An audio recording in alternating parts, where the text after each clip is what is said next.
codines de nos barbants. Les antivaleurs sous les fourches codines de nos chroniqueurs. Bien, on en vient à Kumba à cette autre actualité. Vous en parliez hier, c'est ce sujet donc en lien avec en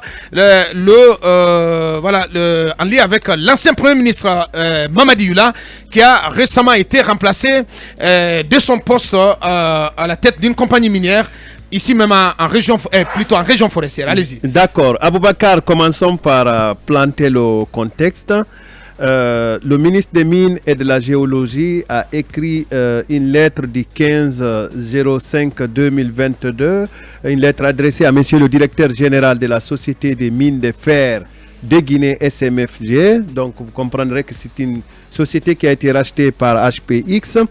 Il dit ceci, je prends un extrait: ainsi en application des dispositions combinées des articles 7 de la dite convention de concession et des articles 41 du code minier, il donnait un délai. Nous vous notifions votre obligation de remédier à tous les manquements dans un délai de 30 jours à compter de la date de réception de la présente note. À défaut, l'État se réserve le droit d'annuler la convention. Notez-les bien.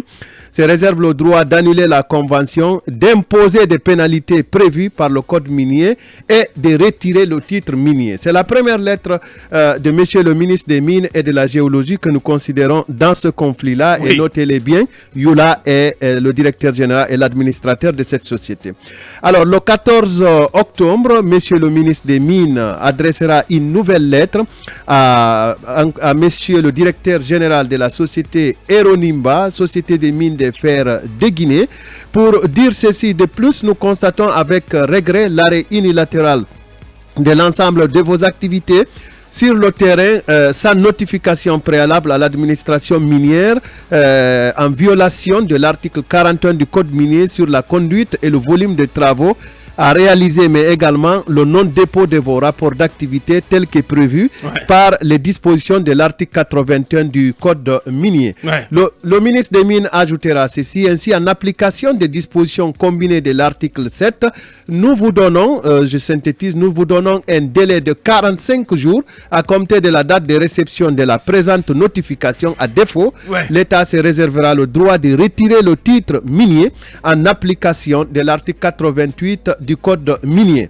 Et puis, monsieur le ministre adressera une autre lettre le 27 octobre 2022, toujours à la même direction, pour dire, pour réitérer la mise en demeure, et je cite: par conséquent, nous vous signifions le maintien du délai de 45 jours prévu dans notre courrier en date du 14 octobre 2022 et vous encourageons à mettre tous les moyens afin de remédier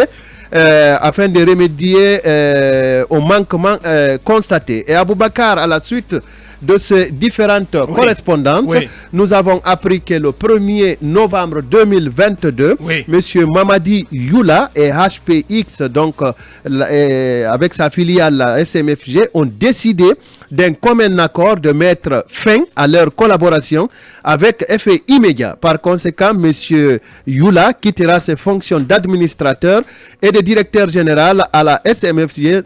Néanmoins, il travaille actuellement avec la société pour assurer une transition en douceur. Fin de citation. Qu'est-ce qui arrive?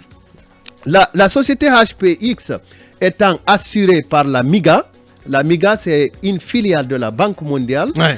La société HPX s'est tournée vers la MIGA pour certainement lui préparer à un risque, parce qu'il y a un contentieux qui se prépare. Donc, dans ce siège-là du licenciement de M. Mamadi Youla, la MIGA, étant une filiale de la Banque mondiale, se prépare à un conflit, et on remonte cela à la présidence de la République, qui apprend que si la MIGA était en contentieux avec la Guinée, c'est que c'est la Banque mondiale qui est en contentieux avec la Guinée.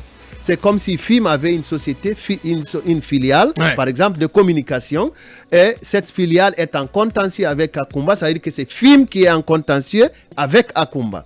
Donc, étant donné que la Banque mondiale a un engagement, un portefeuille d'ailleurs confirmé par des officiels de 1,6 milliard de dollars, c'est un financement, une proposition de financement des opérations.